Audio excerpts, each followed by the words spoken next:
So I sort of give obviously talks quite often, as many of the academics in the room will. But what I really like about this is this very mixed group of people, mixed professionals, all different stages of careers as well. I had some great discussions over lunch. So thank you very much for inviting me to speak to you today. So I don't know how many of you have seen this film, Joy. It talks about the history of IVF.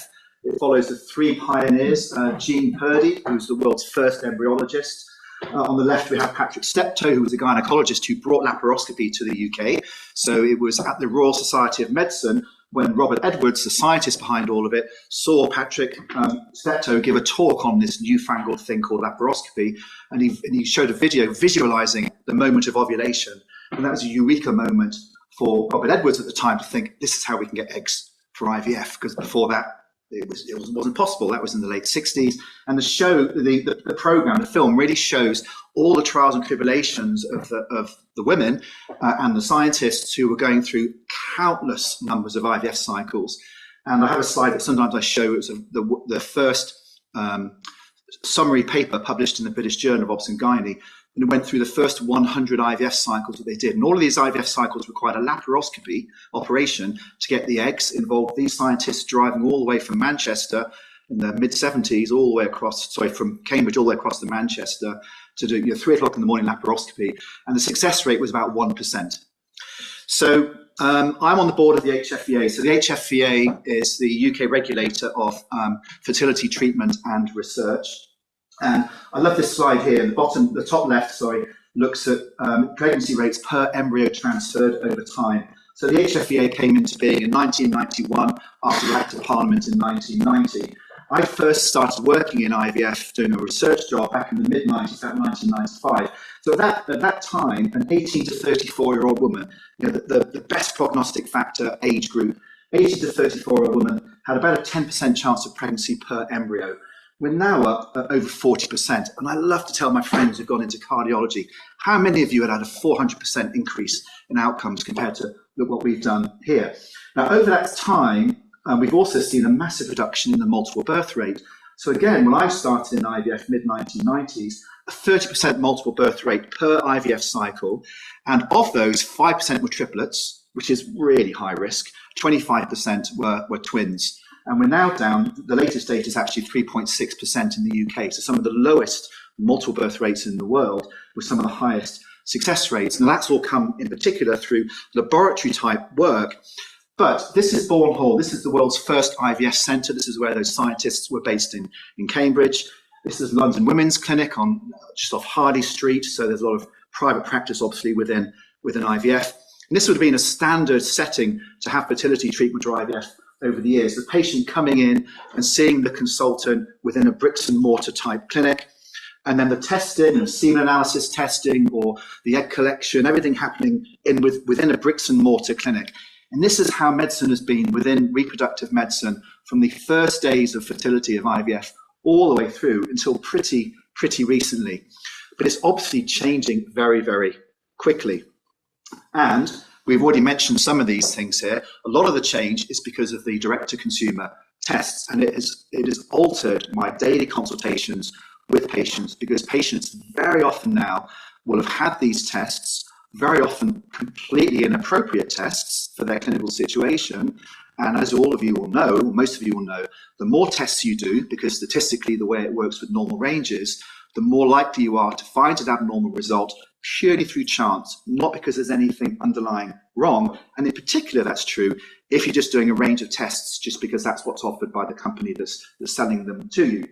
So AMH on the test, anti-Müllerian hormone. If anyone was going to have one test before IVF, this is the one to have. It measures the woman's ovarian reserve. So when they're born with 2 or 3 million eggs in the ovaries, the numbers goes down from before birth through to the menopause.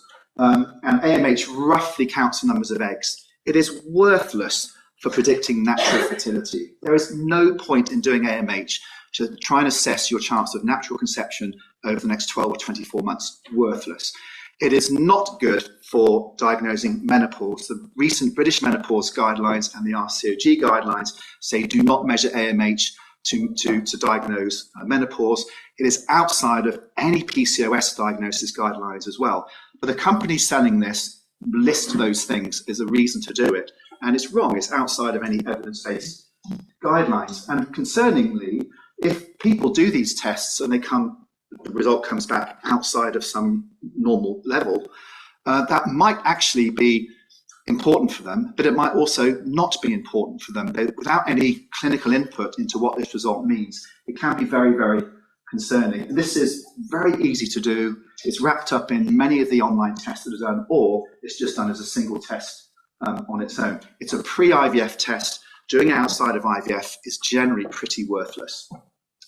You can even do a home sperm test.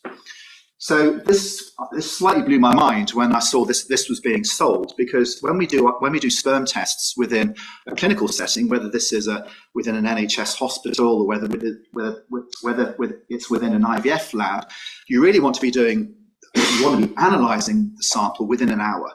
And the longer it goes on after that, the motility, which is a percentage of sperm swimming, unsurprisingly, drops away. But there are companies that are set up that say that doesn't matter. One of the private companies is based here in Oxford, sort of a slight sort of spin out of the university. And what you do is you do the test at home and you mail it in. I actually contacted the company to say, well, how does that work? It arrives 2 or 3 days later. And they said, well, some sperm is still motile. We have an algorithm. You can work backwards. And they said, do you want to work with us? I was like, no, you're okay, thanks. That sounded absolutely crazy. But the stage beyond is you actually do home testing at home with your iPhone. So what you do is you download the app. The guy then produces a sample. There's a little pipette that you pipette up the sample. You then inject it into the little dish where it says Exceed, which is the company that makes this. You then put the camera part of your phone over it. You press play on the app, and then it comes up with a result. Within minutes, your result is normal. And what it's looking for is very much in the small sample that it looks at, it's looking at the percentage of motile sperm. That's what it's measuring. You measure the volume. So, because when we normally look at volume count and motility are the main things we look at from a semen analysis. So you measure the volume. The count, it roughly sort of estimates. It doesn't do it very accurately. And the motility, it does. Now, the error ranges around this are pretty big. So if I see any patient who comes in who's done this at home, I wouldn't say ignore it, but I'd say let's get a proper one done in a controlled manner. But people are paying a couple £100 for these, and they can go speak to their GP and have a test done for free, or paying for one in the private clinic is probably £150, and it's a lot more accurate.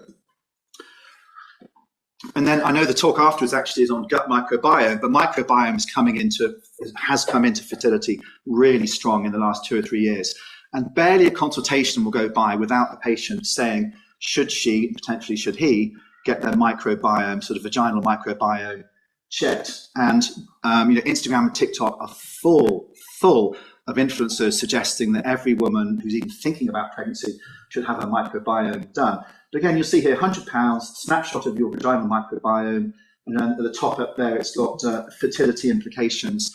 Again, I chair the part of the HFEA that looks at the add-ons system, which we'll come on to. And we've looked at this at the moment. There's no link between any of these results and fertility outcomes at the moment. I'm not saying there won't be in the future, but at the moment there is not. I've never, ever, ever suggested a patient get her microbiome tested. So what this means is really since COVID, with the ability to do online consultations, that you can have a patient anywhere in the country, and you can have a doctor anywhere in the country or the world, able to do some testing at home or in a private scan clinic or something, and have a consultation. Now that's really powerful, and I think that's amazing. So just to be really clear, that is a really positive aspect of having sort of home or direct testing, with the ability to not be, have to drive 2 or 3 hours to see a fertility clinic or what have you. But all of it falls outside HFEA regulations. So HFEA regulations are based on bricks and mortar clinics. The digital world didn't exist in 1990 when the Act of Parliament came in that brought in the HFEA. So all of this falls outside HFEA regulations. Now, there's lots of papers like this that have come out more recently, looking at the accuracy of particularly fertility information online. And I can really summarize this in this whole paper in three lines. One is that the majority of content was from lay people. The majority of content was wrong. And the majority of content also was personal experience rather than unsurprisingly, I guess, because it's from lay people, it wasn't reviewing anything at all. It was just, this is what happened, but the interpretation of what happened in terms of this happened, therefore it means that it was due to my microbiome, for example, was wrong. So it really suggested there needs to be more of a either clinical input or expert society, whether that's Royal College or GPs or whatever, input into information and education for patients. Now, I think one thing that really hasn't really been mentioned so much so far, I think, is the whole influencer input into this. Because, of course, patients see online or on the tube adverts for direct-to-consumer tests. And that is one way of getting these tests. But another way is that they're being recommended by someone else that they see online. And then they can go and get these tests done potentially themselves. So it's like a sort of middle, there's a conduit through to this testing. And my space, the fertility space, is completely full of this, in particular with nutritionists. Now, even though I've worked with dietitians for years, I had no idea that dietitian is a protected characteristic like architect and medical doctor in the UK. Nutritionist, I could call myself a nutritionist tomorrow. There is zero legal meaning around the word nutritionist, nothing. So anyone who says that they're a nutritionist, they might have done a PhD or DPhil in Oxford in nutrition. That might be amazing. They might have done nothing. They literally might have looked at 3 TikTok videos and they call themselves a nutritionist. So this is one person here. When you actually go through, there's nothing there about what her experience is. You can't find anything about what her training, if anything, was. And the kicker in the tail nearly always when you go through is there's always a cash payment at the end of something once you dig through. So this person here, you can spend $2,000 on different stuff. You can have access to the fertility fast track program, blood work guidance and review. So this is hooking patients in to doing direct to consumer blood tests that are then reviewed by someone who knows what their background, their experience is. Here's someone else, again, women's wellness and fitness. No idea what, if anything, her background is, but very interestingly, she can give you guidance on testing your levels of mercury, lead, arsenic, and aluminum. Now, how beneficial that is from a fertility point of view, I've absolutely no idea at all. I suspect none, but that's all part of the optional add-on to function membership, which is obviously going to come with a pretty big price to it. And probably if her levels of aluminium are a bit high, she might be then off to see her GP to say, well, what does this mean? What does this mean? And I suspect you, like me, will say, I don't really know. But it's not all just influences. So this is a GP actually. So she's a GP who advertises herself as being a fertility and women's health doctor. Now, again, I don't know what her background, I don't know how much obstetrics she did in her GP training, I have absolutely no idea. But all of her videos and everything are very fertility focused, very much. And I have to be honest with you, a number of them are wrong. I've only ever commented once on a post that she had written. I generally don't, but it was about diagnosis of PCOS, and it was just wrong. And it was telling patients to go and do things that were wrong. I commented on it, just linking through to the European guidelines, so this might be really helpful. The whole thing was deleted. I was blocked. I play in a band with friends. My band site was blocked from it as well. She must have really tracked me down and hunted me down for this. It's a bit odd. But again, what happens is she advises this company that make a supplement. So if you go through, then in the end, there's this kicker. It's to buy the supplement. And then there's all sorts of claims about how important it is to take methylfolate rather than folic acid. Again, there's no evidence for that at all. But all that sort of stuff. And then that's a kicker in the tail for that. So just coming towards the end. So as I mentioned, I'm on the board of the HF, and I chair the part of the HFPA that looks after the add-ons guidelines. And it's a shame that Deborah, who spoke earlier, has gone, because the add-ons guidelines really came in after a panorama program that she put together and presented about 10 to 12 years ago that was looking at supposedly sort of dodgy practices and clinics selling add-ons. And I remember when that was being shown in 2016, all of us who were, and we were told it was all secret filming, we were all slightly nervous, thinking, I hope I don't show up here. But I was confident I wasn't saying dodgy things to patients about selling things, but you never quite know. But most of the filming was done within sort of cricket ball throw of Harley Street, I have to say. But what was happening was clinics were suggesting add-ons to patients that perhaps didn't have any good academic background to them. So the Department of Health asked the HFE to come in with a traffic light system and rating these different add-ons and things here. Now, most of these things are ones that it's not really direct to consumer, because it's stuff that happens within an IVF cycle.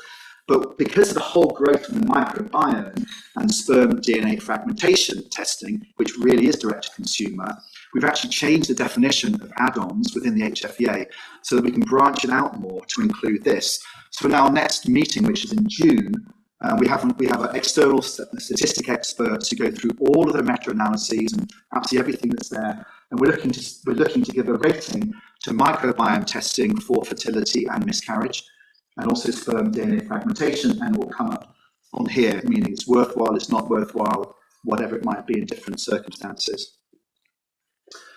So I think just in summary here, so the direct-to-consumer testing, fertility testing is here to stay. I would say overall, it's a positive thing. I think, from a personal point of view, I like it when people come in and they've done their online checking and they come in and they'll challenge me. I have no problem with that at all. I'd rather people were informed, even if they were ill-informed, probably than just having no interest or just waiting to be told what to do. I prefer a two-way conversation about this. I really do believe that knowledge is power, absolutely, but the problem is that a lot of this knowledge is being pushed one way by, I think, self-appointed fertility, experts, and Instagram and TikTok is full of those people. And if they're challenged, they don't like it, because obviously that is how they're making their money from it.